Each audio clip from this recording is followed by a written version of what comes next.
Welcome વિદ્યાર્થી મિત્રો, આજના નવા લેક્ચરમાં એક નવા જ ટોપિક તરફ આપણે જઈ રહ્યા છીએ. મિત્રો, પ્રીવિયસ લેક્ચરમાં આપણે સંયોજનોની બેઝિકતા આ ટોપિક અંગેના ઘણા બધા MCQ સોલ્વ કર્યા. ઓકે, હવે આપણે સ્ટાર્ટ કરી રહ્યા છીએ રિએક્શન ઇન્ટરમીડિયેટ્સ, એટલે કે પ્રક્રિયા મધ્યવર્તી. મિત્રો, કોઈ પણ રાસાયણિક પ્રક્રિયા ડાયરેક્ટ એક જ સ્ટેપમાં નિપજમાં રૂપાંતર નથી પામતી. પ્રક્રિયકો હોય એમાંથી કોઈ એક ઇન્ટરમીડિયેટ એટલે કોઈ મધ્યવર્તી સંયોજન બને અને એના દ્વારા પછી આગળ નિપજો તરફ પ્રક્રિયા પ્રયાણ કરે છે. ઇન શોર્ટ, પ્રક્રિયકમાંથી નિપજ બને છે એ પહેલા વચ્ચે કોઈ એક એવી અવસ્થામાં કોઈ ઘટક બને છે. ક્લિયર? એને કહેવાય છે પ્રક્રિયા મધ્યવર્તી, એટલે કે રિએક્શન ઇન્ટરમીડિયેટ. ચાલો, આ રિએક્શન ઇન્ટરમીડિયેટ સ્ટાર્ટ કરતા પહેલા આપણે લખીએ કે સહસંયોજક બંધનું બે પ્રકારે વિભાજન થાય છે. એટલે કે સહસંયોજક બંધ તમારે તોડવો છે તો એ બે પ્રકારે એને તોડી શકાય, વિભાજન કરી શકાય. એમાંથી નંબર 1 છે સમવિભાજન. ઇંગ્લિશમાં એને કહેવાય હોમોલિસિસ. શું કહેવાય? હોમોલિસિસ. અને નંબર 2 વિષમ વિભાજન. ઇંગ્લિશમાં એને કહેવાય હેટરોલિસિસ. શું કહેવાય? હેટરોલિસિસ. હવે મિત્રો, સમ વિભાજન, તમે સમ શબ્દને જો સમજી શકતા હશો તો તરત આઈડિયા આવી જશે. સમ એટલે સમાન અને વિષમ એટલે અલગ અલગ. તો ચાલો આપણે પ્રેક્ટિકલી એને એક્ઝામ્પલ આપીને સમજીએ. દાખલા તરીકે મારી પાસે એક એક્ઝામ્પલ છે CH3 સિંગલ બોન્ડ CH3. બધાને ખબર છે આ ઇથેન છે. ઓકે, નામ લખવાની આપણે કોઈ જરૂર નથી. હવે મને એ કહો કે અત્યારે આ જે સિંગલ બોન્ડ એટલે કે સહસંયોજક બંધ બન્યો છે એ કોની વચ્ચે બનેલો છે? એ આ બે કાર્બન તત્વો વચ્ચે બનેલો છે. અને બંને કાર્બનની વિદ્યુત ઋણતા કેવી છે? સમાન છે કે અલગ અલગ છે? તો કે શું સર, આવો ઈઝી પ્રશ્ન. આ બંને તત્વ કાર્બન જ હોય, ઓકે, તો કાર્બનની વિદ્યુત ઋણતા તો સેમ હોય ને. લખું છું, વિદ્યુત ઋણતા સમાન. હવે કોઈ મને એમ કહે કે સર આ બોન્ડને આપણે તોડીએ, ચાલો, તો આ બંધમાં કેટલા ઇલેક્ટ્રોન્સ છે? 2 ઇલેક્ટ્રોન્સ છે. ફરીથી, બંધમાં કેટલા ઇલેક્ટ્રોન્સ છે? 2 ઇલેક્ટ્રોન્સ છે. તો હવે આ બંને ઇલેક્ટ્રોન આ કાર્બન ઉપર આવે કે પછી બંને ઇલેક્ટ્રોન આ કાર્બન ઉપર જાય કે પછી બંનેની વિદ્યુત ઋણતા સેમ હોવાથી 2 ઇલેક્ટ્રોનની વહેંચણી સમાન રીતે થઈ જશે અને બંનેને એક એક ઇલેક્ટ્રોન મળી જાય. બોલો, 3 ઓપ્શન આપ્યા. બંને ઇલેક્ટ્રોન આ કાર્બન ઉપર જશે, બંને ઇલેક્ટ્રોન આ કાર્બન ઉપર જાય કે પછી બંને કાર્બનને એક એક ઇલેક્ટ્રોનની આપણે વહેંચણી કરીશું. બોલો, તો વિદ્યુત ઋણતા સમાન છે ને, તો અત્યારે બંધને એક્ઝેક્ટ આપણે અહીંયા સેન્ટરમાંથી તોડીએ. તો મિત્રો, નિપજ શું મળશે? CH3 plus CH3. ઓકે, હવે આ સહસંયોજક બંધ તોડી નાખ્યો. 2 ઇલેક્ટ્રોન હતા એટલે બંનેને એક એક ઇલેક્ટ્રોન મળ્યા. એટલે એક ઇલેક્ટ્રોન આ કાર્બન ઉપર રહેશે અને એક ઇલેક્ટ્રોન આ કાર્બન ઉપર રહે. ક્લિયર? હવે તમને કોઈ પૂછે કે આ શું બન્યું? આ CH3 ઉપર એક આ રીતે અયુગ્મિત ઇલેક્ટ્રોન લખેલો હોય, શું કહેવાય આને? યાદ છે? લેક્ચર નંબર 2, બોલો, સરળ 3. આને કહેવાય મુક્ત મૂલક. ઓકે, આ ઘટનાને શું કહેવાય? સમવિભાજન. મિત્રો, સમવિભાજન જ્યારે થાય ને, સહસંયોજક બંધનું સમવિભાજન, ત્યારે હંમેશા તમને શું મળશે? 2 મુક્ત મૂલકો મળશે. તો આ જે મુક્ત મૂલક છે ને એને કહેવાય રિએક્શન ઇન્ટરમીડિયેટ. પ્રક્રિયકમાંથી જ્યારે નિપજ મળે છે ત્યારે વચ્ચે આ સહસંયોજક બંધ તૂટીને આવા મુક્ત મૂલકોનું નિર્માણ થયું હશે અને પછી એવા મુક્ત મૂલકો વચ્ચે રાસાયણિક પ્રક્રિયા થાય અને નિપજો મળી હશે. આને શું કહેવાય? રિએક્શન ઇન્ટરમીડિયેટ, મધ્યવર્તી સંયોજનો. ક્લિયર? નેક્સ્ટ જઈએ છે. ચાલો, very simple. CH3 single bond Bihar. Bihar નથી, ઓકે, એકચ્યુઅલી બિહાર હે ને. ચાલો, હવે મને કહો, આ કાર્બન છે ને, અહીંયા બ્રોમિન છે. કાર્બન અને બ્રોમિન, તો બંને તત્વની વિદ્યુત ઋણતા સેમ છે કે જુદી જુદી છે? તો આપણે શ્યોર અહીંયા લખી નાખશું. અહીં કાર્બન અને બ્રોમિન ની વિદ્યુત ઋણતા સમાન નથી. તો હવે મને કહો મિત્રો, જ્યારે વિદ્યુત ઋણતા સમાન નથી તો હવે આ બોન્ડ તૂટે તો બંધના બંને ઇલેક્ટ્રોન જે છે એ ચાલો બ્રોમિન ઉપર જશે, કાર્બન ઉપર જશે, કે બંનેને એક એક ઇલેક્ટ્રોન વહેંચી નાખવાના? બોલો જલ્દી ચાલો. અહીંયા તો યાર સહસંયોજક બંધ હતો, બંને તત્વ સેમ હતા એટલે આપણે સમવિભાજન કર્યું, રાઈટ? પણ જ્યારે આ કાર્બન અને બ્રોમિન બંનેની વિદ્યુત ઋણતા મિત્રો અલગ અલગ હોય ત્યારે સહસંયોજક બંધનું સમવિભાજન કેવી રીતે થાય? સમવિભાજન થવા માટે બે તત્વોની વિદ્યુત ઋણતા સેમ જોઈએ. Here electronegativity of both the elements are not same. અહીં બંને તત્વોની વિદ્યુત ઋણતા સમાન નથી. ઓકે, એટલે અહીંયા એરો ઉપર હું લખી રહ્યો છું મિત્રો, વિષમ વિભાજન. તો વિષમ વિભાજન થશે. હવે મને કહો ચાલો, આ બોન્ડના બંને ઇલેક્ટ્રોન્સ જે છે એ કોના તરફ શિફ્ટ થશે? આ બ્રોમિન તરફ શિફ્ટ થાય. કેમ? કારણ કે વિદ્યુત ઋણતા કોની વધારે છે? વિદ્યુત ઋણતા બ્રોમિનની વધારે છે એટલે બંને ઇલેક્ટ્રોન્સ બ્રોમિન ઉપર જાય એટલે કંઈક આ રીતે ઘટક બનશે CH3 વત્તા Br. આ બંને ઇલેક્ટ્રોન બ્રોમિન ઉપર ગયા એટલે બ્રોમિન ઉપર ઋણ વીજભાર આવશે, જ્યારે કાર્બન પાસેથી ઇલેક્ટ્રોનની ઘટ પડી ગઈ એટલે આના ઉપર આપણે પોઝિટિવ ચાર્જ મૂકીશું. અને તમને યાદ હશે જ આપણે આગળ કાર્બોકેટાયન શબ્દ ભણી ચૂક્યા છીએ. અરે એકવાર નહીં, કેટલા લેક્ચર્સમાં ભણી ચૂક્યા છીએ. તો બોલો મિત્રો, કાર્બન ઉપર જ્યારે પોઝિટિવ ચાર્જ હોય, અને પોઝિટિવ એટલે શું બોલાય? કેટાયન. ધન આયનને શું બોલાય? કેટાયન ઇંગ્લિશમાં. અને કાર્બન ઉપર જ્યારે ધન વીજભાર હોય ને ત્યારે મિત્રો શું બોલાય? એને બોલાય કાર્બોકેટાયન. ક્લિયર? આને કહેવાય વિષમ વિભાજન. તો જોયું તમે, વિષમ વિભાજન થશે ને ત્યારે એક મધ્યવર્તી સંયોજન બને છે, એને કહેવાય કાર્બોકેટાયન. અહીંયા મુક્તમૂલક બનતું હતું, અહીંયા બન્યો carbocation. One more example and the last example. ત્રીજું, CH3 CHO. CH3 CHO. હવે જો અહીંયા માત્ર CH3 હતું, જ્યારે આમ જો અહીંયા એક બાજુ CH3 છે ને બીજી બાજુ CHO છે. ઓકે, હવે અહીંયા સમવિભાજન થવાના કોઈ ચાન્સીસ મને દેખાતા નથી, કારણ કે આ મિથાઇલ છે, આ બાજુ આલ્ડીહાઇડ ગ્રુપ છે, આ બાજુ ઓક્સિજન છે, આ બાજુ ઓક્સિજન નથી. એટલે એવું કહી શકાય મિત્રો, વિષમ વિભાજન થશે અને આપણને નિપજ તરીકે કંઈક આવું મળશે, H+ વત્તા આમાંથી H+ દૂર કરીને હું કંઈક આવું લખી રહ્યો છું, CH2 સિંગલ બોન્ડ CHO. આના ઉપર આપણે નેગેટિવ ચાર્જ મૂકી દઈએ તો આ H+ છે, પણ આ કાર્બન ઉપર જ્યારે ઋણ વીજભાર હોય મિત્રો ઇંગ્લિશમાં ઋણ આયનને શું બોલાય? એનાયન. ઓકે, કાર્બન ઉપર ઋણ વીજભાર છે એટલે બોલાય કાર્બન આયન. તો આ એક શું છે? મધ્યવર્તી. ક્લિયર? રિએક્શન ઇન્ટરમીડિયેટ છે. આમ તો રિએક્શન ઇન્ટરમીડિયેટ હજી પણ ઘણા બધા છે, જેમ કે બેન્ઝાઇન, નાઇટ્રીન, કાર્બિન એક્સેટ્રા. પણ અત્યારે આપણે મુખ્ય 3 રિએક્શન ઇન્ટરમીડિયેટ એટલે કે પ્રક્રિયા મધ્યવર્તી પર ફોકસ કરવાના છીએ. એક છે મુક્તમૂલક, એક છે કાર્બોકેટાયન અને એક છે અહીંયા કાર્બેનાયન. આ 3 ઉપર આપણે ફોકસ કરવાના છીએ. ઓકે, તો ચાલો આ એટલી બાબતોને વ્યવસ્થિત નોટબુકમાં કલરેબલ પેનથી લખી નાખો.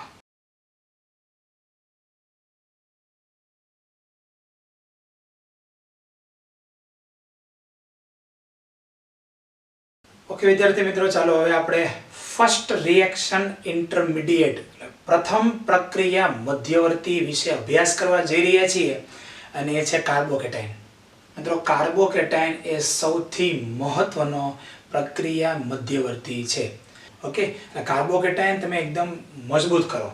આપણે આગળ જેટલા પણ MCQ ભણાવ્યા એમાં મેક્સિમમ મેં કાર્બોકેટાયનના MCQને સોલ્વ કરાવ્યા છે. એકચ્યુઅલી કાર્બોકેટાયન તો આપણે ઘણા લેક્ચરથી સ્ટાર્ટ છે, સમજી લો તમે. રેઝોનન્સ સ્ટાર્ટ કર્યું, પછી આપણે મેસોમેરિક અસર, હાઇપરકોન્જ્યુગેશન, પ્રેરક અસર, આ જે બધા અસરો મેં જ્યારે ભણાવી દરેકમાં આપણે કાર્બોકેટાયનના MCQને આપણે ન્યાય આપ્યો છે. ઓકે, એટલે તમારા માટે કાર્બોકેટાયન એકદમ નવું તો નથી જ. ઓકે, અને એકદમ આમ જેને કહેવાય એકદમ જૂનું પણ નથી થઈ ગયું, થોડું એમાં હજી કાંઈ ભણવાનું બાકી છે એ આપણે ભણીશું. ઓકે, ચાલો. તો સૌપ્રથમ મિત્રો કાર્બોકેટાયન જે છે એમાં કંઈક આ રીતે હશે. કાર્બન ટોટલ 3 બંધ બનાવશે. ઓકે મિત્રો, કાર્બન છે મેક્સિમમ 4 બંધ બનાવે છે. જ્યારે કાર્બન ઉપર ધન વીજભાર આવી જાય, બરાબર. દાખલા તરીકે CH3+. ઓકે, CH3+ છે તો કાર્બન અને હાઇડ્રોજન, હું એક્ઝામ્પલ લખું અહીંયા. દાખલા તરીકે શું છે અહીંયા CH3+ અહીંયા મેં લખેલું છે. ઓકે, તો અહીંયા કાર્બન અને હાઇડ્રોજન સાથે કેટલા બોન્ડ બનાવ્યા છે? 3 બોન્ડ બનાવ્યા છે, લાઈક ધીસ. 1 2 અને 3. ક્લિયર? અને આમના ઉપર કયો ચાર્જ છે? પોઝિટિવ ચાર્જ હશે. અને એક પી કક્ષક હશે, બરાબર. આ રીતે એક ખાલી પી કક્ષક રહેલી હશે. ઓકે, શું છે? ખાલી પી કક્ષક. ચાલો, તો આ જે મેં એક રિપ્રેઝન્ટેશન તમને અહીંયા દર્શાવ્યું છે, which is the representation of the carbocation. આ કાર્બોકેટાયનનું એક રિપ્રેઝન્ટેશન છે. ના, હવે આપણે સ્ટાર્ટ કરીએ છીએ કાર્બોકેટાયનની લાક્ષણિકતા. ચાલો, કેટલાક સરળ પોઈન્ટ્સ લઈએ. ચાલો, નંબર 1, કોઈ બી કાર્બોકેટાયન હોય એ કેટલા સિગ્મા બંધ બનાવશે? બોલો. કોઈ બી કાર્બોકેટાયન લઈ આવો, એ 3 સિગ્મા બોન્ડ બનાવશે. લખો છું, 3 સિગ્મા બંધ બનાવશે. ચાલો, હવે તમને કોઈ પૂછે કે કાર્બોકેટાયન યુક્ત કાર્બન છે, એટલે કે જે કાર્બન ઉપર પોઝિટિવ ચાર્જ છે, એમનો અષ્ટક પૂર્ણ હશે? બોલો તો. જે કાર્બન ઉપર ધન વીજભાર છે એ કાર્બનનું અષ્ટક પૂર્ણ હશે કે નહીં હોય? It is not possible, because આ 1 બંધ 2 બંધ અને 3 બંધ છે. એક પી કક્ષક તો ઓલરેડી ખાલી જ છે ને. તો 3 બંધ હોય, બરાબર, તો એમને કાર્બનની ફરતે અષ્ટકમાં કેટલા ઇલેક્ટ્રોન્સ થાય? 6 ઇલેક્ટ્રોન થાય. એટલે અષ્ટક અપૂર્ણ છે, એટલે હું લખું છું અહીંયા અપૂરતા ઇલેક્ટ્રોન. કૌંસમાં કેટલા ઇલેક્ટ્રોન છે? 6 ઇલેક્ટ્રોન છે. અર્થાત એમનું અષ્ટક કેવું છે? અપૂર્ણ છે. ક્લિયર? ચાલો, નેક્સ્ટ. આ જે પી કક્ષક છે એ કેવી હોય? સમતલને લંબ. યસ ઓર નો? આ જે પી કક્ષક છે, ખાલી પી કક્ષક, એ સમતલને લંબ જ હોય ને. એટલે તો કાર્બોકેટાયન યુક્ત કાર્બન એમાં સંસ્પંદન થાય છે. ખાલી પી કક્ષક સમતલને લંબ છે.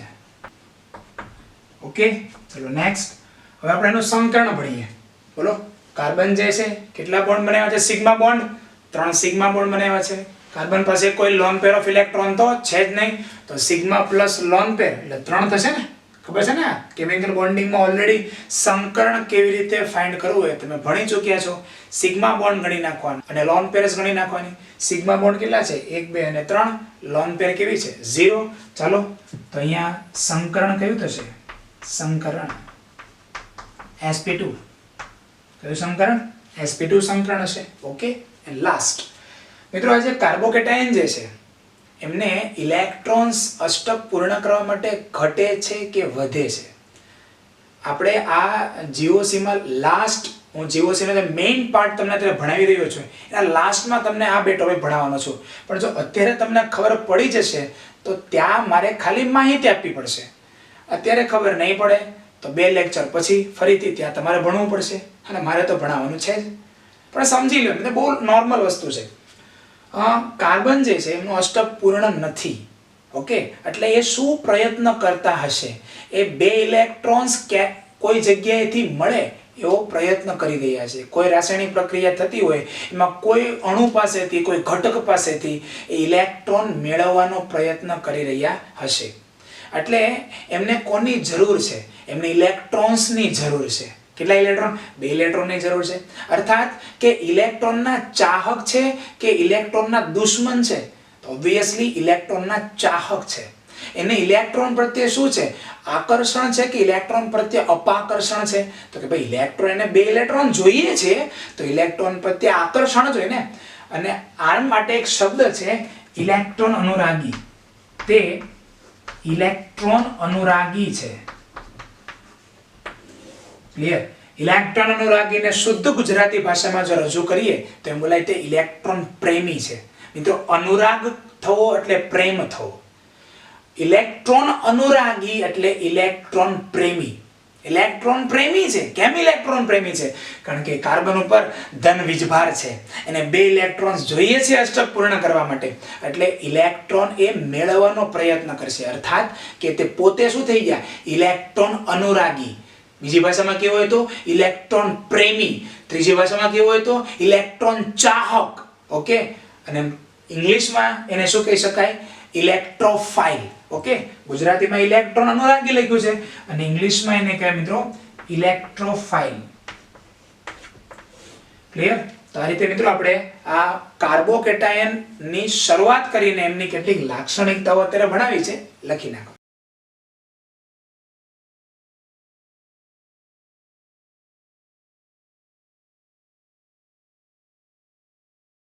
ઓકે વિદ્યાર્થી મિત્રો, ચાલો હવે આપણે કાર્બોકેટાયનની સ્ટેબિલિટીના કેટલાક રૂલ્સનો આપણે અભ્યાસ કરીશું.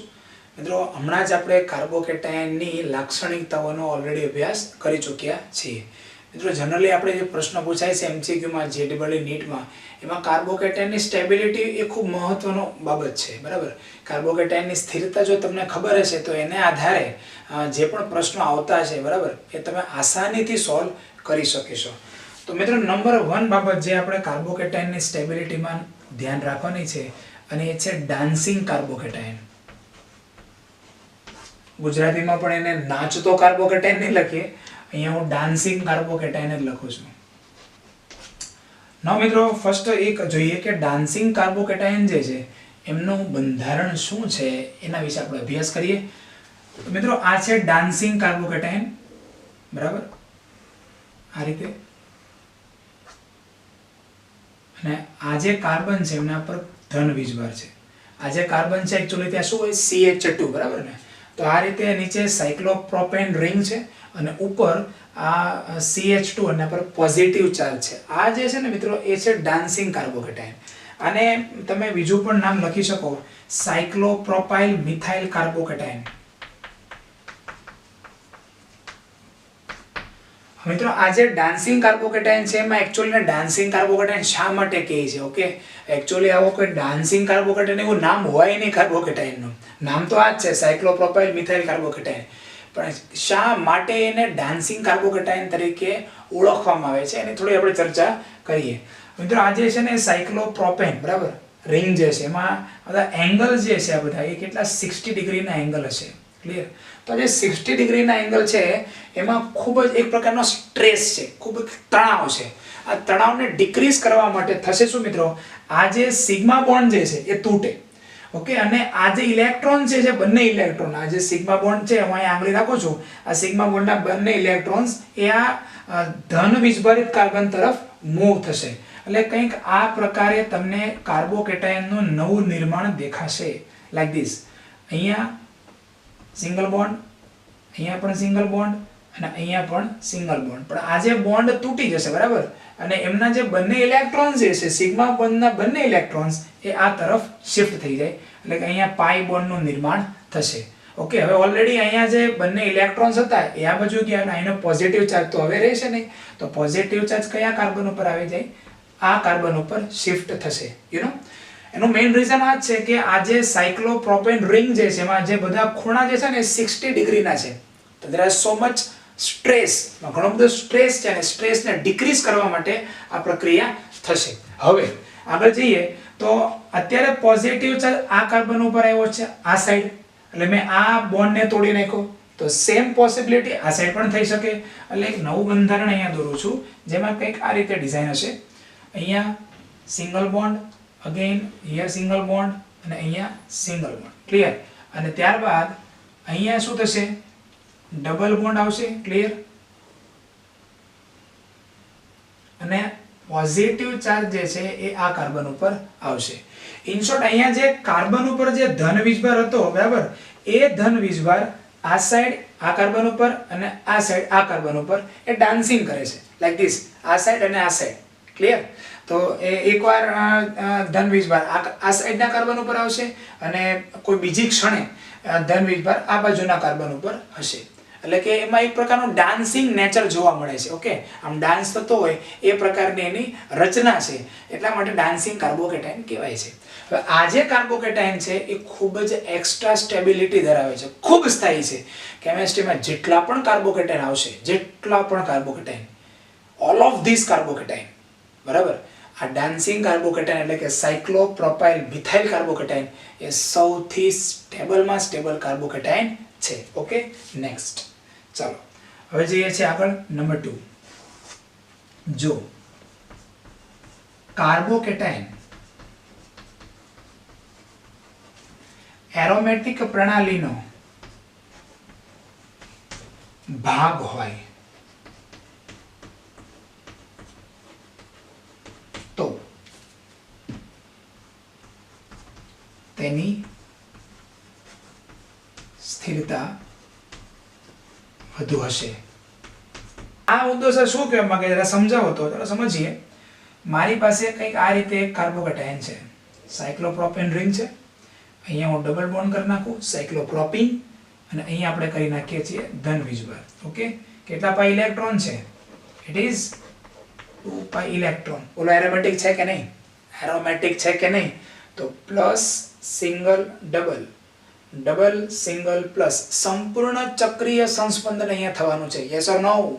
અરે ભાઈ, આપણે એરોમેટિક, નોન એરોમેટિક અને એન્ટી એરોમેટિક જે ભણ્યા ને એમાં આ એક્ઝામ્પલ સ્ટાર્ટિંગમાં જ આવી ગયું છે. ટોપ 3 જે એક્ઝામ્પલ આપ્યા ને એમાં આ એક્ઝામ્પલ આવી ગયું છે યાર. યાદ હશે તમને? ના યાદ હોય તો એન્ટી એરોમેટિક, નોન એરોમેટિક અને એરોમેટિક જે ટોપિક સ્ટાર્ટ કર્યો ને તે જરા જોઈ લેજો. ઓકે, ચાલો, પણ તમને યાદ જ છે. હા, તો એ કેટલા પાઈ ઇલેક્ટ્રોન છે મિત્રો? 2 પાઈ ઇલેક્ટ્રોન છે. ઓકે, હવે તમને ખબર હશે યુકેલનો નિયમ 4n + 2 પાઈ ઇલેક્ટ્રોન. એમાં n ની વેલ્યુ 0 લઈ લઈએ તો શું થઈ જાય? 2 pi electron. So this is the aromatic. તો આ જે કાર્બોકેટાયન છે એરોમેટિક કાર્બોકેટાયન છે, બરાબર? અને એરોમેટિક કાર્બોકેટાયન જે છે એની સ્ટેબિલિટી ખૂબ વધારે હશે, પણ આના કરતાં આ વધારે સ્થાયી છે. ઓકે, નેક્સ્ટ એક બીજું એક્ઝામ્પલ તમને દઉં તો વધારે તમને આઈડિયા આવશે. બધાને આનું નામ આવડતું હશે જ, ટ્રોપોલિયમ આયન, જેના આપણે સંસ્પંદન બંધારણોની પણ ચર્ચા કરી ચૂક્યા છીએ. ચાલો, અહીંયા પાઈ બોન્ડ છે, અહીંયા પાઈ બોન્ડ છે અને અહીંયા પણ પાઈ બોન્ડ છે. ઓકે, અને આ કાર્બન ઉપર કયો ચાર્જ છે? Positive charge. કેટલા પાઈ ઇલેક્ટ્રોન છે? બોલો ભાઈ, 6 પાઈ ઇલેક્ટ્રોન. બંને તમે જુઓ એરોમેટિક છે, બંને એરોમેટિક છે. તો આ જે એરોમેટિક સંયોજનો જે છે એમની સ્ટેબિલિટી ખૂબ વધારે હોય છે. આ કાર્બોકેટાયન એ ખૂબ સ્થાયી કાર્બોકેટાયન છે. Why? Because they are the aromatic carbocation. આમાં ખૂબ સ્થાયી છે ને, હવે રેઝોનન્સ કેટલું મસ્ત થઈ જાય. અને એરોમેટિક સંયોજનો તો ખૂબ સ્થાયી હોય છે. ક્લિયર? તો આ જો કાર્બોકેટાયન એરોમેટિક પ્રણાલીનો ભાગ હોય, હવે તમે જો આ ધન વીજભાર ધારો કે ના હોય, બરાબર, તો એરોમેટિક કહેવાય? ના કહેવાય. આ ધન વીજભાર ના હોય તો એરોમેટિક કહેવાય? ના કહેવાય. તો આ જે ધન વીજભાર છે એ આ ચક્રીય પ્રણાલીમાં એ પોતે એરોમેટિક સંયોજન છે એમાં એ પોતાનો ફાળો આપે છે. જો આ ધન વીજભાર હમણાં કાઢી નાખો તો એરોમેટિક સંયોજન ના કહી શકાય. એટલે એવું બોલાય કે જો કાર્બોકેટાયન એરોમેટિક પ્રણાલીનો ભાગ હોય તો એમની સ્ટેબિલિટી ખૂબ વધારે હોય છે. ક્લિયર? તો લખું છું. ક્લિયર? તો મિત્રો આ કાર્બોકેટાયનની સ્ટેબિલિટી ધીરે ધીરે આપણે એના પોઈન્ટ્સ ભણી રહ્યા છીએ. તો 2 પોઈન્ટ્સ તમને લખાવ્યા, વ્યવસ્થિત લખી નાખો.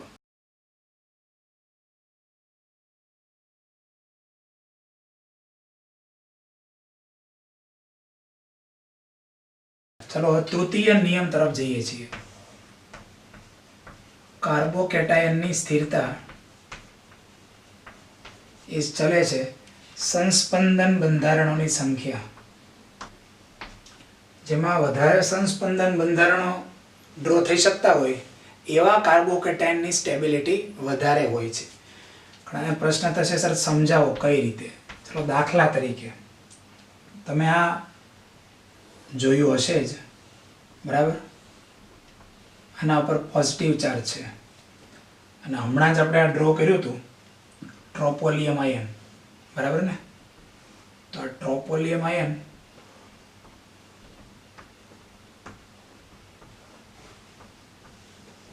અને આ કાર્બોકેટાયન, આ બંનેમાં વધારે સ્ટેબિલિટી કોની? કારણ કે જો આમાં 2 પાઈ ઇલેક્ટ્રોન છે એરોમેટિક, આમાં 6 પાઈ ઇલેક્ટ્રોન છે એરોમેટિક. હમણાં આપણે એવું બોલ્યા કે ભાઈ જે કાર્બોકેટાયન એરોમેટિક પ્રણાલીનો ભાગ હોય એની સ્ટેબિલિટી વધારે હોય. Okay, done. પણ આ તો બંને એરોમેટિક પ્રણાલીનો ભાગ છે. તો હવે આ બંનેની સ્ટેબિલિટીને અલગ કરવા માટે, એમની વચ્ચેની સરખામણી કરવા માટે આપણે કોના ઉપર આધાર રાખીશું? તો આધાર છે મિત્રો સંસ્પંદન બંધારણોની સંખ્યા. ઓકે, તમને ખબર હશે કે આ ટ્રોપોલિયમ આયન જે છે એના સંસ્પંદન બંધારણોની સંખ્યા 7 છે, જેને હું આગળ ઉપર એમસીક્યુમાં કરાવી ચૂક્યો છું. ક્લિયર? હવે આના સંસ્પંદન બંધારણો ચેક કરવા હોય તો કરીએ. ચાલો, પ્લસ, સિંગલ, ડબલ એટલે કે આ ધન વિભાર ક્યાં આવશે? આ કાર્બન ઉપર આવશે. ક્લિયર? ચાલો, પછી પ્લસ, સિંગલ, ડબલ એટલે આ ધન વિભાર ક્યાં જશે? અહીંયા જશે. કેટલા સંસ્પંદન બંધારણો થયા? 2. ત્યાર પછી પ્લસ, સિંગલ, ડબલ એટલે ધન વિભાર પાછો અહીંયા જશે. તો આમાં મિત્રો સંસ્પંદન બંધારણોની સંખ્યા કેટલી? સંસ્પંદન બંધારણ ઇઝ ઇક્વલ ટુ 3. અને આમાં સંસ્પંદન બંધારણ કેટલા? 7. જેને ખબર ના હોય કે સંસ્પંદન બંધારણ કઈ રીતે દોરવા, એ તમે આજે એક્ઝામ્પલ આપ્યું હતું ટ્રોપોલિયમ આયનમાં, બરાબર ને? એ એક્ઝામ્પલ તમે જોજો નોટબુક્સમાં, એમાં મેં બધું સવિસ્તર તમને સમજાવેલું છે. એના ઉપરથી આ તમે ડ્રો કરી શકશો. તો વધારે સંસ્પંદન બંધારણો કોના છે? આમાં છે. તો સ્ટેબિલિટી કોની વધારે? આની. ક્લિયર? આ સ્થિરતાનો ક્રમ થઈ ગયો. આની સ્થિરતા કરતા આની સ્થિરતા વધારે છે. કેમ? બંને એરોમેટિક છે ને, આ પણ એરોમેટિક અને આ પણ એરોમેટિક. તો હવે કેવી રીતે એમની વચ્ચે સરખામણી કરવી? તો આ રૂલ્સથી, સંસ્પંદન બંધારણોની સંખ્યા પરથી. ક્લિયર? ચાલો, નેક્સ્ટ જઈએ છીએ મિત્રો 4 નંબર. પ્લસ એમ અસર કાર્બોકેટાયનની સ્થિરતા વધારે છે. ક્લિયર? ચાલો, નંબર 5. હવે તમે જો સ્ટાર્ટિંગમાં આપણે જો ડાન્સિંગ કાર્બોકેટાયન, ત્યાર પછી આપણે જો એરોમેટિક કાર્બોકેટાયન. ક્લિયર? હવે અહીંયા જો કે ભાઈ સંસ્પંદન બંધારણોની સંખ્યા, પછી આ પણ એક અગત્યનો પરિબળ છે કે ભાઈ પ્લસ એમ અસર હોય તો કાર્બોકેટાયનની સ્ટેબિલિટી વધારે છે, તમે જાણો છો. પછીનો સ્ટેપ શું આવશે? પ્લસ એચ અસર કાર્બોકેટાયનની સ્થિરતા વધારે છે. પ્લસ એમ પ્લસ એચ અને આવી જાય તો હવે છઠ્ઠા નંબરમાં કોણ આવશે? પ્લસ આઈ અસર શું કરશે? કાર્બોકેટાયનની સ્થિરતા વધારે છે. ક્લિયર? હવે આપણે જોઈએ છીએ આગળ 7મા નંબરનો પોઈન્ટ, જે પણ તમે જાણો છો. શું? માઇનસ એમ, માઇનસ એચ અને માઇનસ આઈ અસર શું કરશે? બોલો. કાર્બોકેટાયનની સ્થિરતા ઘટાડશે. ઓકે, નેક્સ્ટ જઈએ છે મિત્રો નંબર 8 એન્ડ લાસ્ટ. જો કાર્બોકેટાયન એન્ટી એરોમેટિક પ્રણાલીનો ભાગ હોય તો તેની સ્થિરતા સૌથી ઓછી હશે. તો દાખલા તરીકે આપી દો. દાખલા તરીકે ચલો હું ડ્રો કરું છું અહીંયા.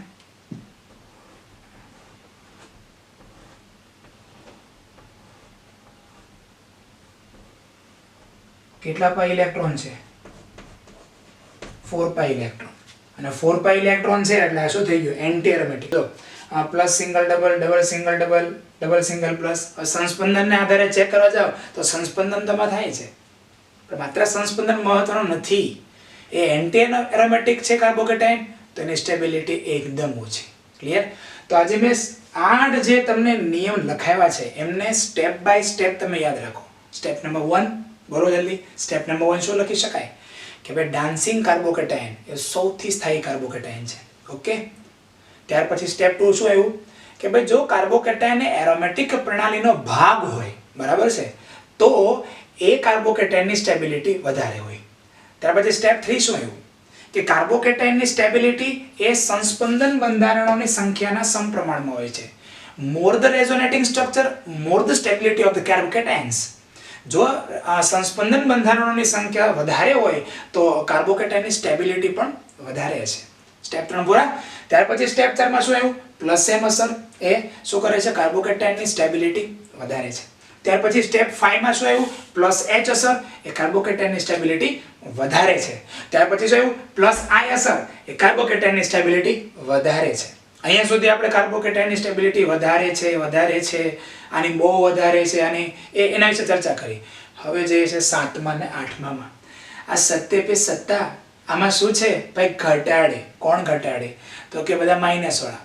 -m -h અને -i અસર ધરાવતા કોઈ પણ ક્રિયાશીલ સમૂહ જે છે એ કાર્બોકેટાયનની સ્ટેબિલિટી ઘટાડે છે, જેના વિશે ઓલરેડી આપણે આગળના લેક્ચરોમાં ચર્ચા કરી ચૂક્યા છીએ. યાદ છે ને? અરે ભાઈ યાદ રાખજો ને ભાઈ. ઓકે. અને ત્યારબાદ જઈએ છીએ 8th નંબર.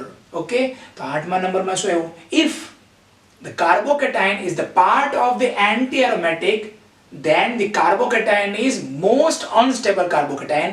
ઓ સર યાર ગુજરાતીમાં, જો કાર્બોકેટાયન એ એરોમેટિક પ્રણાલીનો ભાગ હોય, ઓકે, તો આવો કાર્બોકેટાયન એ સૌથી અસ્થાયી કાર્બોકેટાયન છે. એટલે ઓછામાં ઓછો સ્થાયી કાર્બોકેટાયન કયો? Anti aromatic carbocation. ક્લિયર? તો અહીંયા આપણે આ કાર્બોકેટાયનની સ્થિરતા માટેના જે આ ક્રમિક નિયમ જે છે એને તમે યાદ રાખજો. ઓકે, આ બધા નિયમોને વ્યવસ્થિત નોટબુકમાં લખી નાખો.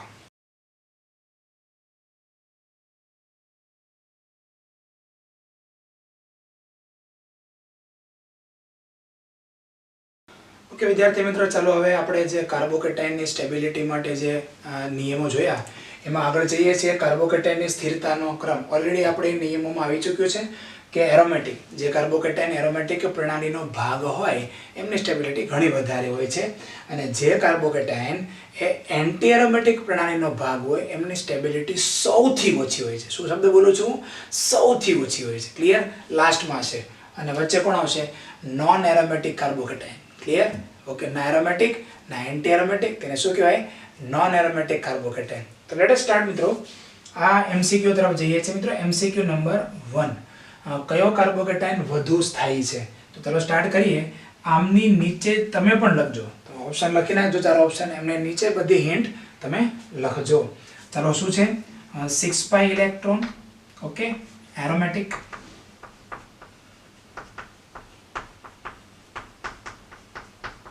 પ્રણાલીનો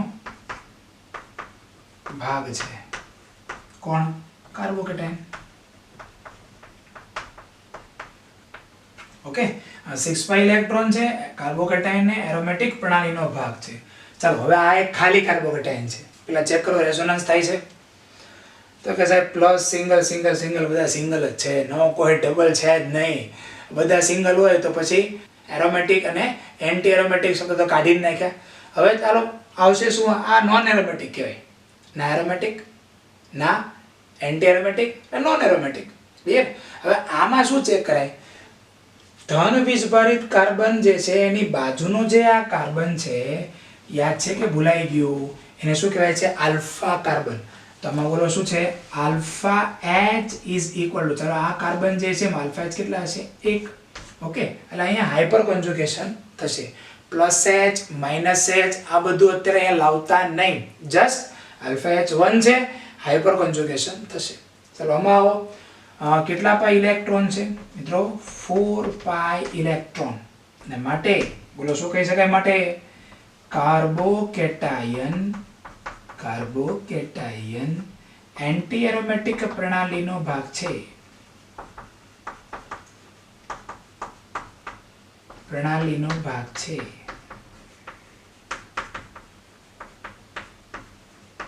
ક્લિયર? ચાલો અહીંયા જઈએ મિત્રો. વિકલ્પ ડી માં ફરીથી એક કાર્બોકેટાયન છે. ચલો ચેક કરો. સંસ્પંદન થશે plus single single single single, all are singles, plus single single single. यार सभी और सिंगल बॉन्ड्स ही है. if the all the sides are single bonds, resonance is not possible there. બધી બાજુ સિંગલ બોન્ડ થઈ ગયા તો ભાઈ રેઝોનન્સ કેવી રીતે થશે? એટલે કશો વાંધો નહીં. ચાલો હાઇપર કોન્જુગેશન તો થાય ને. હવે જો આ જે છે એ પણ આલ્ફા કાર્બન છે. હવે આ જે કાર્બન છે એ પણ આલ્ફા કાર્બન છે. કેમ? જો આ કાર્બનને આપણે આલ્ફા કાર્બન કીધેલું, એમ આ કાર્બન આલ્ફા કાર્બન, આ કાર્બન આલ્ફા કાર્બન. તો મિત્રો આમાં આલ્ફા H કેટલા થશે? Alpha H is equal to, ચાલો અહીંયા આલ્ફા કાર્બન 1 છે પણ આલ્ફા H પણ 1 જ છે. અહીંયા આલ્ફા H 3, તો ટોટલ આલ્ફા H થઈ ગયા 4. હવે મિત્રો આપણે સ્ટેબિલિટીનો ક્રમ લખવો છે, માટે સ્થિરતાનો ક્રમ. ઇઝ ઇક્વલ ટુ, ચાલો બોલ નાખો, ચારે ચારમાં સૌથી વધારે સ્ટેબિલિટી કોની? શું લખેલું છે? એરોમેટિક. હવે આ તો એરોમેટિક છે, એમની સ્ટેબિલિટી વધારે હશે. યે. નેક્સ્ટ, બાકીના જે 3 છે એમાં હું સૌથી છેલ્લે કોણ આવશે ને એ પહેલા લખી નાખું. હવે આ સી તો સૌથી છેલ્લે જવાનું. ચાલો ભાઈ બેટા તું પાછળ જા. ઓકે ચાલો. બાકી રહી ગયા બોમ્બે એન્ડ દિલ્હી. ચાલો બોમ્બે અને દિલ્હીમાં બોલો. આલ્ફા એચ કેટલા છે? 4 છે. હાઇપર કોન્જુગેશન 4 વાર. આલ્ફા એચ કેટલા છે? 1 છે. હાઇપર કોન્જુગેશન બંધારણ ખાલી એક જ વાર પોસિબલ છે. તો હું પહેલા લઈશ અહીંયા એ, પછી ડી, અને ત્યાર પછી આપણે કોને ચાન્સ આપીશું? બી. તો this is the answer. Clear?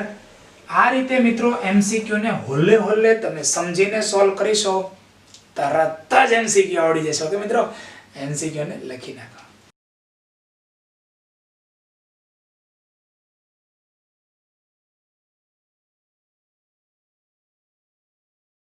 Okay વિદ્યાર્થી મિત્રો, ચાલો આપણે નેક્સ્ટ એમસીક્યુ તરફ જઈએ. એમસીક્યુ નંબર 2, કાર્બોકેટાઇનની સ્થિરતાનો ક્રમ જણાવો. મેં આગળ પણ તમને કીધું હતું, અત્યારે ફરીથી રિપીટ કરું છું મિત્રો, કે આ જે C6H5 છે એ nothing but a benzene ring. Okay, કંઈક આ રીતે બેન્ઝીન રિંગ હશે જે બરાબર તમારા ધ્યાનમાં હોવું જરૂરી છે. ક્લિયર? ચાલો અહીંયા C, here one again benzene ring, આ રીતે, and again one benzene ring.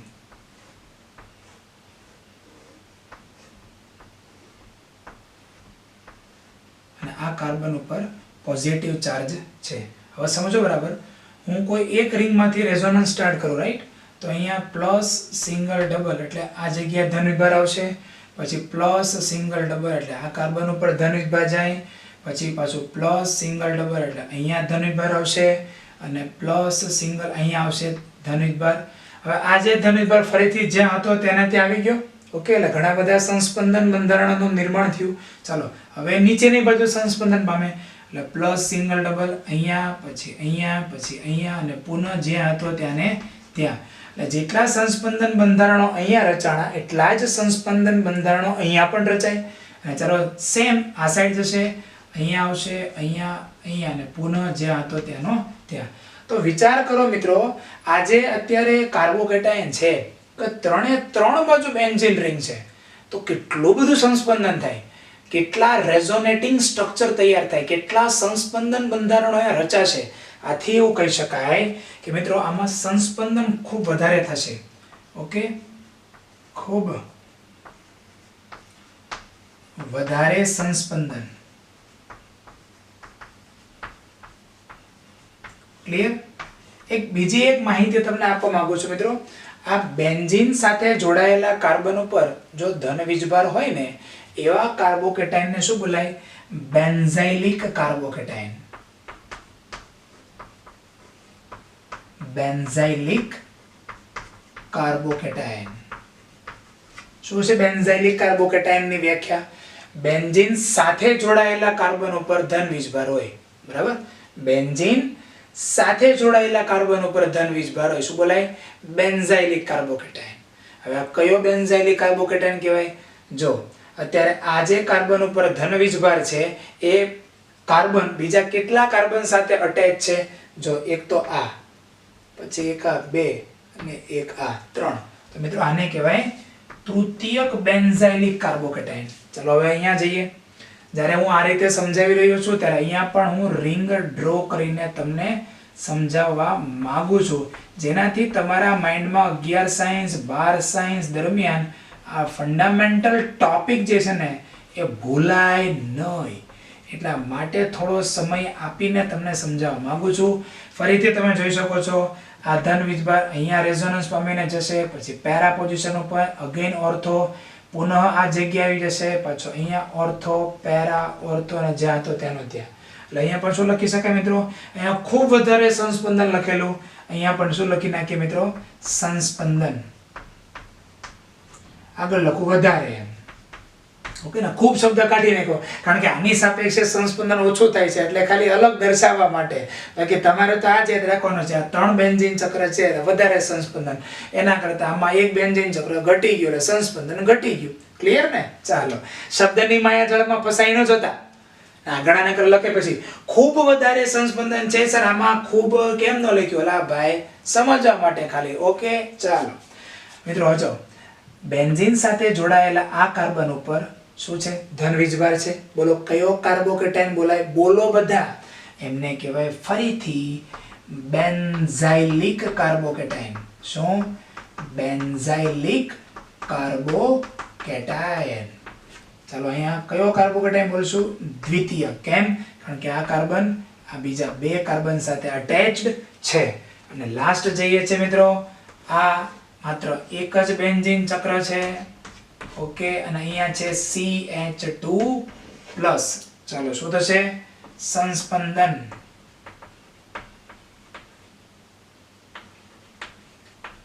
થશે.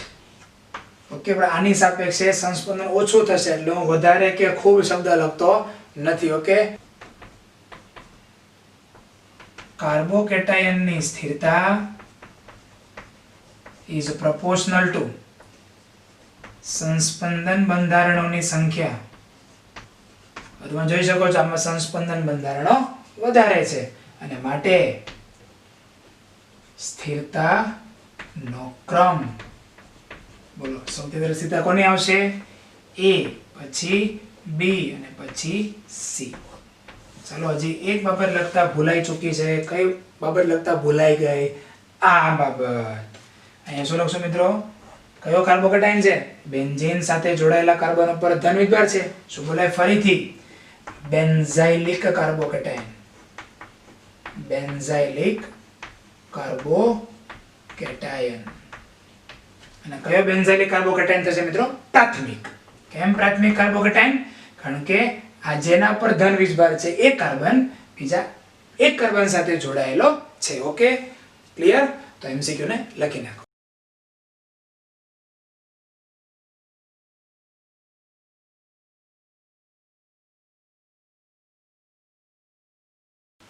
વિદ્યાર્થી મિત્રો, ચાલો નેક્સ્ટ MCQ તરફ જઈએ છીએ. કોની સ્થિરતા વધુ છે? તમે જોઈ શકો છો આ એક કાર્બોકેટાઇન છે જેમાં રેઝોનન્સ થશે.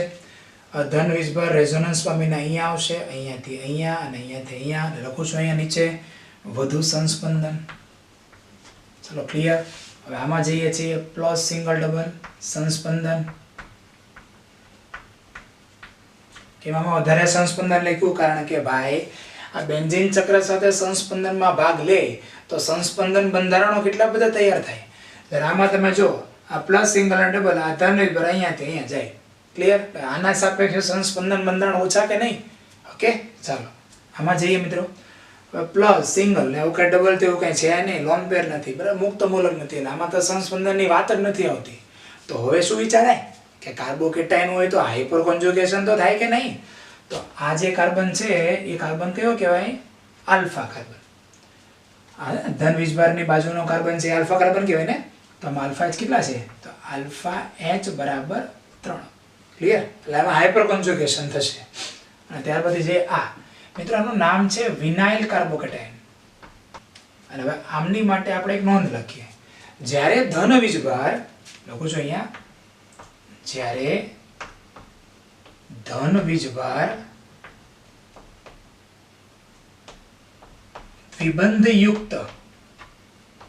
દ્વિબંધયુક્ત કાર્બન પર હોય ત્યારે તેની સ્થિરતા ઓછી.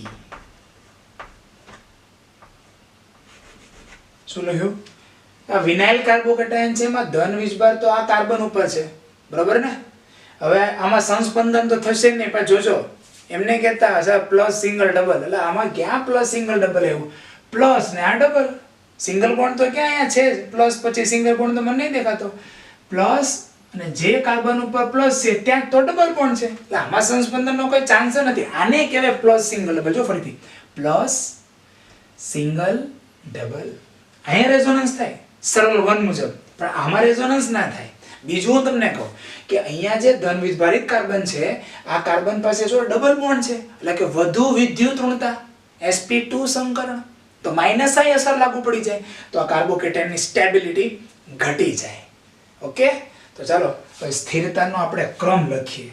બોલો ચાલો, સૌથી વધારે સ્ટેબિલિટી કોની હોય? આની. કોઈ મને કહે સર કેમ એની, કયા નિયમ મુજબ? તો કે ભાઈ સંસ્પંદન બંધારણોની સંખ્યા મિત્રો વધારે છે. ક્લિયર?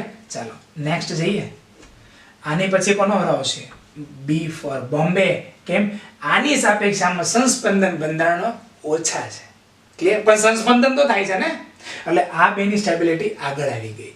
પછી જઈએ છે નંબર 3, હાઇપર કોન્જુગેશન. એટલે હવે આવશે સી. અને ત્યાર પછી આ વિચારો જેમાં રેઝોનન્સ તો થતું નથી, પણ ડબલ બોન્ડ ધરાવતા કાર્બન ઉપર આવી ગયો પ્લસ વીજભાર, એટલે એકદમ અસ્થાયી. આન્સર થઈ ગયો તમારો. ક્લિયર? સમજાય છે છોકરાઓ? ચાલો સરસ. કયો કાર્બોકેટાયન વધુ સ્થાયી છે? ચાલો હવે આ તો કાર્બોકેટાયન છે. જો પેલા aromatic, non aromatic, anti aromatic સંસ્પંદન કઈ થાય છે? તો હવે આમાં ક્યાં સર સંસ્પંદન થાય? કાર્બન ઉપર ધન વીજભાર છે અને 3 મિથાઇલ ગ્રુપ છે, કાંઈ વાંધો નહીં, સંસ્પંદન તો નહીં થાય. ચલો હાइपर कंजुगेशन થશે, तो कि हाइपर कंजुगेशन कार्बोकेटाइन में तो થાય. यस सर, कार्बोकेटाइन है इसलिए इसमें हाइपर कंजुगेशन तो होगा ही होगा. तो चलो अब क्या अपन लोग फाइंड करेंगे? The number of alpha H. तो अल्फा एच कितने हैं? चलो तो आ जे છે ને એ આલ્ફા કાર્બન છે, આ પણ આલ્ફા કાર્બન છે અને આ પણ આલ્ફા કાર્બન છે. મિત્રો આલ્ફા એચ કેટલા થઈ જશે? 9. ઓ યાર 9 વાર હાइपर कंजुगेशन થાય, સ્ટેબિલિટી ખૂબ છે, કારણ કે એકવાર હાइपर कंजुगेशन નથી, 9 વાર હાइपर कंजुगेशन છે. બીજું લખવું હોય તો આમ લખાય મિત્રો, તૃતીયક કાર્બોકેટાયન. તૃતીય કાર્બોકેટાયન પણ કહેવાય ને, કારણ કે જે કાર્બન ઉપર ધન વીજભાર છે એ કાર્બન બીજા 3 કાર્બન સાથે જોઈન છે. Yes sir. આમાં જઈએ. ચાલો શું છે? આ આલ્ફા કાર્બન, તો આલ્ફા એચ કેટલા? 6. દ્વિતીયક કાર્બોકેટાયન, કારણ કે જે કાર્બન ઉપર ધન વીજભાર છે એ કાર્બન બીજા 2 કાર્બન સાથે જોઈન છે. ક્લિયર? અથવા એમ બોલાય તો આલ્ફા કાર્બન 2 છે. યાદ આવે છે વ્યાખ્યાઓ બધી? આલ્ફા કાર્બન 2 છે એટલે દ્વિતીય કાર્બોકેટાયન. આલ્ફા કાર્બન કેટલા છે? 3 છે, તૃતીય કાર્બોકેટાયન. ડેફિનેશન યાદ આવે છે? શોર્ટ કી બધી આપેલી આગળ. તો ચાલો અહીંયા આવીએ. આલ્ફા કાર્બન કેટલા છે? ઓન્લી 1 ને આરબી. ચાલો આલ્ફા એચ કેટલા? આલ્ફા એચ 3, પ્રાથમિક કાર્બોકેટાયન. અને આ જે છે આ એનું નામ શું છે? ફિનાઇલ કાર્બોકેટાયન. ફિનાઇલ કાર્બોકેટાયન. હવે આમાં તમે જો આ ડબલ બોન્ડ ધરાવતા કાર્બન ઉપર કયો વીજભાર છે? ધન વીજભાર. રાઈટ ને? ફરીથી જો આ દ્વિબંધ યુક્ત જે આ કાર્બન છે, આ કાર્બન ઉપર ધન વીજભાર હોય તો આ કાર્બોકેટાયનની સ્થિરતા વધારે છે ને, સંસ્પંદન થાય ને. જો પ્લસ, સિંગલ, ડબલ, મારે સંસ્પંદન ચાલુ કરી દે, પણ લખાયો તો તમને કે જ્યારે ધન વીજભાર એ દ્વિબંધ યુક્ત કાર્બન ઉપર હોય સંસ્પંદન ન થાય. લોન પેર દ્વિબંધ યુક્ત તત્વ પર હોય સંસ્પંદન ન થાય. ઓકે, નો રેઝોનન્સ. ક્લિયર? અને બીજું સ્થિરતા ઓછી.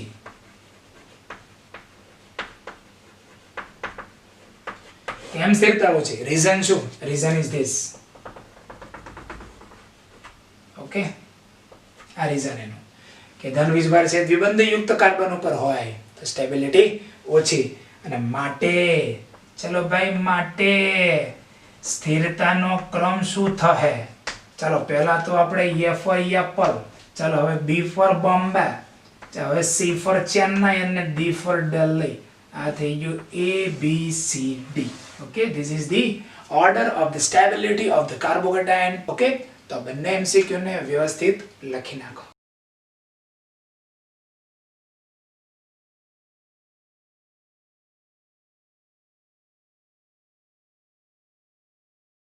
ઓકે વિદ્યાર્થી મિત્રો, ચાલો હવે આપણે એક કાર્બોકેટાયનની સ્ટેબિલિટીનો એક ક્રમ લખાવવાનો છે, જનરલ ક્રમ. હું હજી એક શબ્દ વાપરું છું, સામાન્ય ક્રમ છે. આ જે ક્રમ છે એમાં વિવિધ પ્રકારના જો કાર્બોકેટાયન, આમાં નવા કાર્બોકેટાયન જે આમાં નથી દર્શાવ્યા એ જો એડ થાય તો જે નવા કાર્બોકેટાયન છે આમાંથી કોઈ પણ જગ્યાએ આગળ પાછળ આવી શકે. અત્યારે જે મેં આટલા જે કાર્બોકેટાયન આપેલા છે ને એ ના માટે આ જે ક્રમ છે ફિક્સ છે. એ સ્ટાર્ટ કરીએ તો સૌપ્રથમ તૃતીયક બેન્ઝાઇલિક કાર્બોકેટાયન, બરાબર ને. તૃતીયક બેન્ઝાઇલિક કાર્બોકેટાયન કોને કે હમણાં જ વાત કરી હતી, બેન્ઝીન સાથે જોડાયેલા કાર્બન ઉપર પ્લસ હોય. ટોટલ અહીંયા કેટલા બેન્ઝીન ચક્ર કાર્બન સાથે જોડાયેલા છે? 3. તો તૃતીય બેન્ઝાઇલિક કાર્બોકેટાયન ખૂબ સંસ્પંદન થાય. દરેક બેન્ઝીન ચક્રમાં સંસ્પંદન થવાનું છે.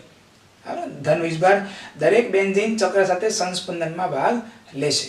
તો આના સંસ્પંદન બંધારણો ખૂબ વધારે હોય, આથી એમની સ્ટેબિલિટી પણ વધારે હશે. ત્યાર પછી મેં ક્રમ આપેલો છે દ્વિતીયક બેન્ઝાઇલિક કાર્બોકેટાયન, બરાબર ને. ક્લિયર ને, સમજાઈ ગયું ને. ત્યાર પછી મેં ક્રમ આપ્યો છે પ્રાથમિક બેન્ઝાઇલિક કાર્બોકેટાયન. તો benzylic carbocation, okay, again I request, benzylic carbocation કોને કહેવાય? બેન્ઝીન ચક્ર છે. બેન્ઝીન ચક્ર સાથે જોડાયેલા કાર્બન ઉપર શું હોય? ધન વીજભાર. હજી એકવાર હું સમજાવી દઉં જસ્ટ ફોર જાણકારી. ક્લિયર? આ રીતે એક બેન્ઝીન ચક્ર છે. ક્લિયર? આ બેન્ઝીન ચક્રની બહાર કોઈ અહીંયા કાર્બન છે. ક્લિયર? અને આ કાર્બન ઉપર અત્યારે કયો ચાર્જ છે? ધન વીજભાર હોય તો એને કહેવાય બેન્ઝાઇલિક કાર્બોકેટાયન. 1 2 વાર 3 4 5 વાર બોલો તો રિપીટેશન થશે ને તો માઇન્ડમાં શબ્દ યાદ રહેશે, કારણ કે પહેલી વાર શબ્દ આવી રહ્યો છે. ફરીથી લાસ્ટ વાર, બેન્ઝીન ચક્ર સાથે જોડાયેલા કાર્બન ઉપર એટલે એની બહારના કાર્બન ઉપર, બરાબર, શું હોય? ધન વીજભાર હોય તો એને બેન્ઝાઇલિક કાર્બોકેટાયન કહેવાય. તો આમાં રેઝોનન્સ થાય બેન્ઝાઇલિક કાર્બોકેટાયન, કન્ફર્મ ને? ઓકે.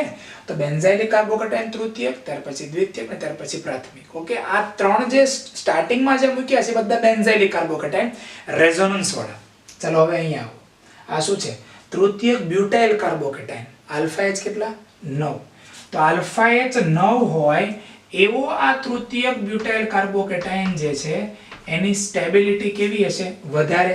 રેઝોનન્સને કારણે કે હાઇપર કોન્જુગેશનને કારણે? તો કે સર ના, આમાં રેઝોનન્સ નહીં થાય, આમાં તો હાઇપર કોન્જુગેશન થાય. Okay, done.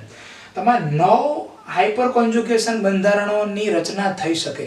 અમેઝિંગ યાર, એટલું બધું હાઇપર કોન્જુગેશન થાય છે, આથી એમની સ્ટેબિલિટી વધારે હશે આના કરતાં પાછળ. હવે આપણે આમાં જઈએ છીએ. આમને મિત્રો કહેવાય છે પ્રાથમિક એલાયલિક કાર્બોકેટાયન. બહુ સિમ્પલ છે એલાયલિક કાર્બોકેટાયનની ડેફિનેશન. જો હું મારી ભાષામાં સમજાવું તો ડબલ, સિંગલ, પ્લસ આ શરતનું પાલન થઈ જાય એટલે એ બધા એલાયલિક કાર્બોકેટાયન કહેવાય. શું? ડબલ, સિંગલ અને પછીના કાર્બન ઉપર પોઝિટિવ ચાર્જ આવે એ બધા એલાયલિક કાર્બોકેટાયન. પણ જે કાર્બન ઉપર ધન વીજભાર છે એ કાર્બન બીજા એક કાર્બન સાથે અટેચ છે, એટલે આનો પ્રકાર આપણે શું કરી નાખ્યો અત્યારે? બોલો મિત્રો, પ્રાથમિક એલાયલિક કાર્બોકેટાયન. હવે જો આમાં રેઝોનન્સ થશે તો કે સર રેઝોનન્સ થાય તો હાઇપર કોન્જુગેશન કરતા આગળ ના આવે. તમે સમજાવ્યું હતું કે રેઝોનન્સ થતું હોય તો એ અસર એ હાઇપર કોન્જુગેશન અસર કરતા સ્ટ્રોંગ હોય. વાત રાઈટ છે, એકદમ રાઈટ છે, ખોટી વાત નથી. અને એટલા માટે જ મેં બધા રેઝોનેટિંગ સ્ટ્રક્ચર જેમાં થતા હોય એ બધા કાર્બોકેટાયનને આના કરતાં આગળ લખેલા છે. પણ મિત્રો સમજો, અહીંયા 9 આલ્ફા એચ છે તો હાઇપર કોન્જુગેશન કંઈ નોર્મલ તો નહીં થાય ને, ઘણું બધું હાઇપર કોન્જુગેશન થશે. અને એટલા માટે આ જે કાર્બોકેટાયન છે ને એ આના કરતાં આગળ આવશે. અને બીજું, આમાં સંસ્પંદન થશે પણ સંસ્પંદન બંધારણો જો અહીંયા પોઝિટિવ ચાર્જ છે, એક વાર સંસ્પંદન થાય અને ધન વીજભાર આમાં આવે એટલું સંસ્પંદન થાય ને, કાંઈ આના જેટલું વધારે સંસ્પંદન થાય એવું તો નથી ને. આથી બરાબર સમજો તમે કે આ જે સંસ્પંદન થઈ શકે એવો કાર્બોકેટાયન એ આ 9 આલ્ફા એચ ધરાવતા તૃતીયક બ્યુટાઇલ કાર્બોકેટાયનની પછી આવે છે. અહીંયા ભૂલ ન કરતા, પણ આ બધા આના કરતાં પહેલા આવશે. Okay, done. ચાલો, શું નામ છે આનું? પ્રાથમિક એલાયલિક કાર્બોકેટાયન. કેવી રીતે આ પ્રાથમિક એલાયલિક કાર્બોકેટાયન તમે નક્કી કરશો? ડબલ, સિંગલ, પ્લસ, અથવા જે કાર્બન ઉપર પ્લસ હોય ત્યાંથી નક્કી કરવાનું પ્લસ, સિંગલ, ડબલ. અને જે કાર્બન ઉપર ધન વીજભાર છે એ બીજા કેટલા કાર્બન સાથે ડાયરેક્ટ અટેચ છે? એક કાર્બન. એટલે કીધું પ્રાથમિક એલાયલિક કાર્બોકેટાયન. ત્યાર પછી આવશે દ્વિતીય કાર્બોકેટાયન આલ્ફા એચ 6. ત્યાર પછી પ્રાથમિક, ત્યાર પછી મિથાઇલ કાર્બોકેટાયન. ઓકે, હવે આપણે જઈએ છીએ ડબલ બોન્ડ વાળા કાર્બોકેટાયન. તો ડબલ બોન્ડ વાળા કાર્બોકેટાયન એટલે કે વિનાઇલ અને આ છે ફિનાઇલ. આમની સ્ટેબિલિટી તો ઓછી છે કારણ કે પ્લસ વીજભાર ક્યાં છે? ડાયરેક્ટ દ્વિબંધ ધરાવતા કાર્બન ઉપર છે. ઘણા વિદ્યાર્થીઓ ભૂલ શું કરે? Sir benzylic carbocation. ડિફરન્સ છે જો, બેન્ઝીન સાથે જોડાયેલા કાર્બન ઉપર ધન વીજભાર છે, જ્યારે આમાં બેન્ઝીન ના કાર્બન ઉપર ધન વીજભાર છે. ડિફરન્સ ખબર પડી? બેન્ઝીન સાથે જોડાયેલા કાર્બન ઉપર ધન વીજભાર છે, બેન્ઝીન ના કાર્બન ઉપર ધન વીજભાર છે. આ ફિનાઇલ કાર્બોકેટાઇન જેમણે આપણે આગળ લખાયું, અને આ ટ્રિપલ બોન્ડ વાળો કાર્બોકેટાઇન. ઓકે, હજી કહું છું મેં ઇન જનરલ ક્રમ લખાયો છે. બીજી એક વસ્તુ, ડાન્સિંગ કાર્બોકેટાઇન, પછી એરોમેટિક કાર્બોકેટાઇન, એ તો બધા આના કરતાં આગળ જ છે. ડાન્સિંગ કાર્બોકેટાઇન એ તો આના કરતાં આગળ જ છે, એને મેં લખ્યો જ નથી. પછી એરોમેટિક કાર્બોકેટાઇન હોય, બરાબર ને? કાર્બોકેટાઇન એરોમેટિક પ્રણાલીનો ભાગ હોય, એ બી આના કરતાં આગળ જ છે. એને તો આપણે ક્યાંય ટચ પણ કર્યા છે, પણ એ સિવાયના જે જનરલ કાર્બોકેટાઇન છે એનો મેં કાંઈ ક્રમ લખાયો છે. ઓકે, આ ક્રમને મિત્રો લખી નાખો.